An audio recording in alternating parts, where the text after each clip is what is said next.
సనాతన ధర్మంకు స్వాగతం సుస్వాగతం. శంభల నగరం ఎక్కడుంది? ఈ నగరాన్ని చేరుకోవడం మానవ మాతృలకు సాధ్యమేనా? ఈ యుగంలో కలి ఎలా పుట్టాడు? కలి ప్రభావం ఎలా ఉంటుంది? కలి ఆవిర్భావం ఎప్పుడు? కలిని ఎలా సంహరిస్తాడు? కలి సంహారం తర్వాత ఏం జరుగుతోంది? ఇలాంటి ఇంట్రెస్టింగ్ విషయాలతో వీడియోలోకి వెళ్దాం రండి.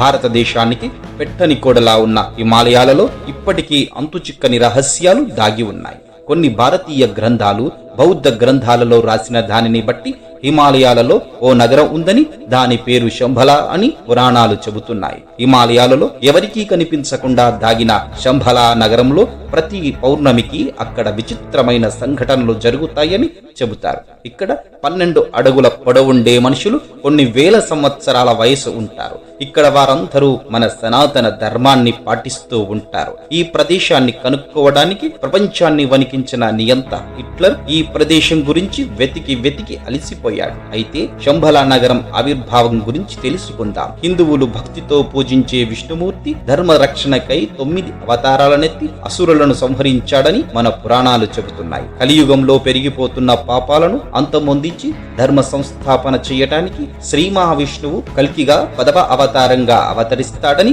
సనాతన ధర్మంలో చెప్పబడింది. ఈ విషయంపై కల్కి పురాణం, విష్ణు పురాణం ఆధారంగా వాస్తవాలు తెలుసుకుందాం. మనం ప్రస్తుతం కలియుగంలో ఉన్నాం. ఒక్కో యుగానికి ఒక్కో రాజు ఉంటాడు. అలాగే ఈ యుగాన్ని శాసిస్తున్నది కలి. ఆయన జననానికి కారణం ఏంటి అంటే, సృష్టికర్త అయిన బ్రహ్మ కృష్ణ ప్రదేశం నుండి ఘోరము మలిడమగు స్వీయ పాతకమును సృష్టించాడు. అయితే ఆ పాతకము అధర్ముడిగా ప్రసిద్ధి చెందాడు. అధర్ముడి భార్య మిథ్య, పిల్లి కన్నులు కలది అయినా సౌందర్యవతి. వారికి తేజస్సుతో మిక్కిలి కోపం గల దంబుడనే పుత్రుడు, మాయా అనే పుత్రిక కలిగారు. దంబుడి కారణంగా సోదరియగు మాయకు లోబుడనే పుత్రుడు, నికృతి అనే పుత్రిక జన్మించారు. మరలా వారిరువురికి క్రోధుడనే పుత్రుడు, హింస అనే పుత్రిక జన్మించారు. హింసకు క్రోధుడి వలన కలిగిన సంతానమే కలి. కలికి తన సోదరి దురుక్తి వలన భయ అనే పుత్రుడు, మృత్యువు అనే పుత్రిక కలిగారు. వారిరువురికి నిరాయుడు, యాతన కలిగారు. ఈ విధంగా కలివంశంలో అనేక మంది అధర్మ పరాయణులై ఉండగా ప్రస్తుతం ఈ యుగాన్ని శాసిస్తున్నది ఈ కలే.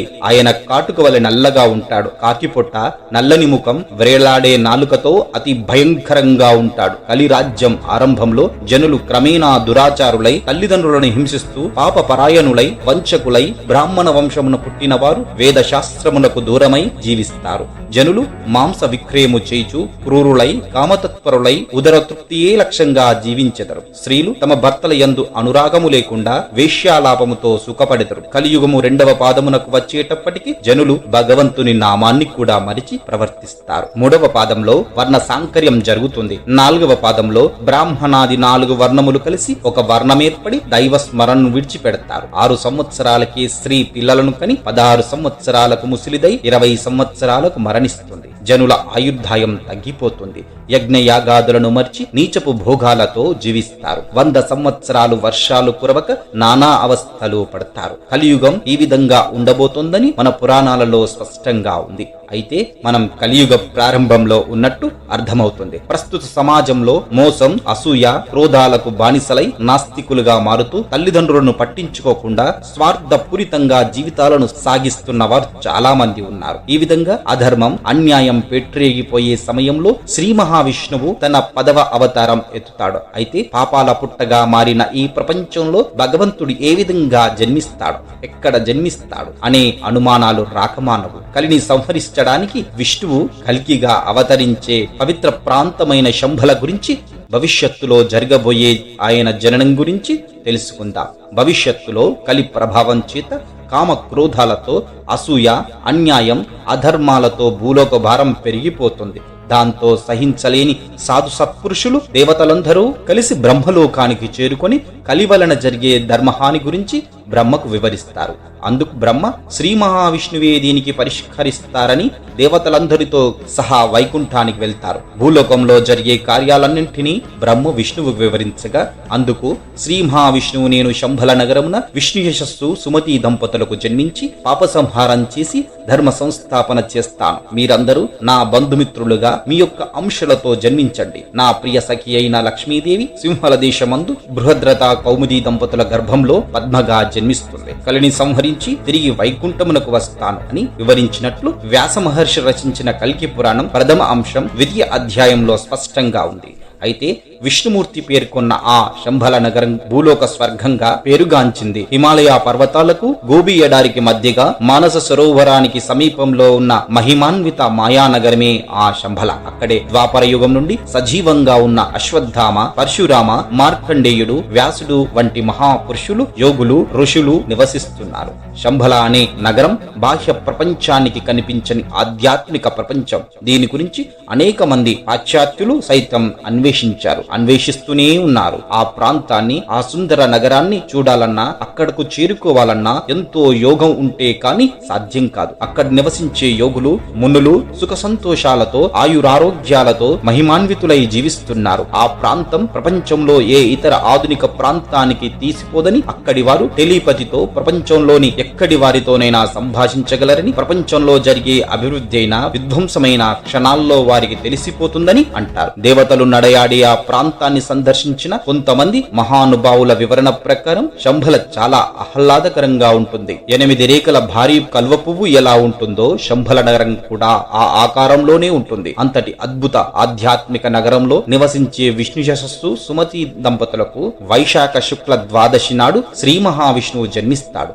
శక్తి రూపిణి అయిన దుర్గ బాలునకు బొడ్డు కోసి గంగా జలముతో బాలునకు నీళ్లు పోసి రక్షకురాలిగా సేవలందిస్తుంది. చతుర్భుజధారిగా జన్మించిన మాధవుడు బ్రహ్మ విన్నపం మేరకు 2 భుజములు కలవాడిగా మానుష రూపాన్ని ధరిస్తాడు. పరశురాముడు, కృపాచార్యుడు, అశ్వత్థామ, వ్యాసుడు బాలుని రూపంలోనున్న హరిని చూసి కల్కిగా నామకరణం చేస్తారు. కల్కి అనగా పాపములు పోగొట్టేవాడని అర్థం. కల్కికి ఉపనయనం చేయించిన తరువాత జమదగ్ని కుమారుడైన పరశురాముడు కల్కికి విద్యాబోధన చేస్తాడు. అన్ని వేదాలను, శాస్త్రాలను అవపోసన పట్టిన గురువైన పరశురాముని దగ్గర సెలవు తీసుకుని శివుని ప్రసన్నం చేసుకోవడానికి ఆయనను పరిపరి విధాలుగా ప్రార్థిస్తాడు. భక్త సులభుడైన శివుడు సమస్త కోరికలు తీర్చే గరుత్మంతుని వలన పుట్టిన గరుడాశ్వము, సర్వజ్ఞుడైన చిలుకను, రత్నాలంకృతమైన పిడి కలిగిన పొడవైన తేజోమయమైన ఖడ్గమును కల్కికి అనుగ్రహిస్తారు. వాటిని తీసుకుని శంభల నగరానికి చేరుకుంటాడు. అక్కడి ప్రజలను చూసిన కల్కి రాజసూయ, అశ్వమేధ యాగాలను ఆచరించి నన్ను సేవింపమని వారితో ఈ విధంగా పలికెను. ఉత్కృష్టమగు లోకమును, సనాతన ధర్మము నేని, కాల స్వభావ సారములు నా కర్మలను అనుసరించినవేనని పలికెను. కల్కి తన తల్లిదండ్రులను సంతోషపరిచి కొంతకాలము రాజ్యాన్ని పాలిస్తాడు. తరువాత యుక్త వయస్సు రాగానే సింహల దేశంలో ఉన్న పద్మకు స్వయంవరానికి ఏర్పాటు చేయగా అక్కడకు వెళ్లి ఆమెను పరిణయమాడి సతీ సమేతుడై కల్కి శంభలకు తిరుగు ప్రయాణమవుతాడు. కల్కి భావాన్ని తెలుసుకున్న ఇంద్రుడు విశ్వకర్మను పిలిచి శంభల నగరంలో స్వర్ణమయమైన గృహములను, రాజులు క్రీడించు ఉద్యానవనములను, రాజప్రాసాదములను, హార్యాలను, రత్న స్ఫటిక వజ్ర వైడ్యూర్యాది మనులతో శంభలను నిర్మింపమని తెలియజేస్తాడు. ఆ విధంగానే విశ్వకర్మ శంభల నగరాన్ని అత్యంత అందంగా ఇంద్రుని అమరావతిని మించిన నిర్మాణాలతో చూడచక్కగా నిర్మిస్తాడు. పద్మతో సహా కల్కి శంభలకు చేరుకుని శంభల నగరాన్ని చూసి ముగ్ధుడవుతాడు. కొంతకాలం శంభలలో రాజ్యభారాన్ని మోసి తర్వాత కలిపై యుద్ధం చేసి కలిని సంహరించి వైకుంఠానికి చేరుకుంటాడు మాధవుడు. ఈ విధంగా తన చివరిది 10వ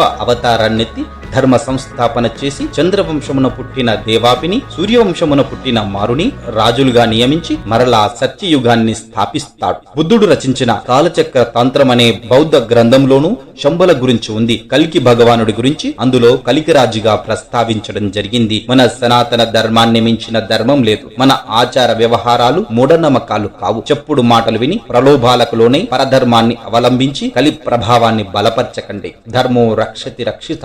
మరిన్ని ఆధ్యాత్మిక వీడియోస్ తో మళ్ళీ మీ ముందుకు వస్తాను. మరి ఆ వీడియోస్ మిస్ కాకూడదనుకుంటే మా ఛానల్ ను సబ్స్క్రైబ్ చేసుకోండి. అలాగే వీడియోస్ ని లైక్ అండ్ షేర్ చేయడం మర్చిపోకండి. మీకు తెలిసిన ఆధ్యాత్మిక విషయాలను కింద కామెంట్ బాక్స్ లో తెలియజేయండి. సర్వే జన సుఖినో భవంతు. లోకా సమస్త సుఖినో భవంతు.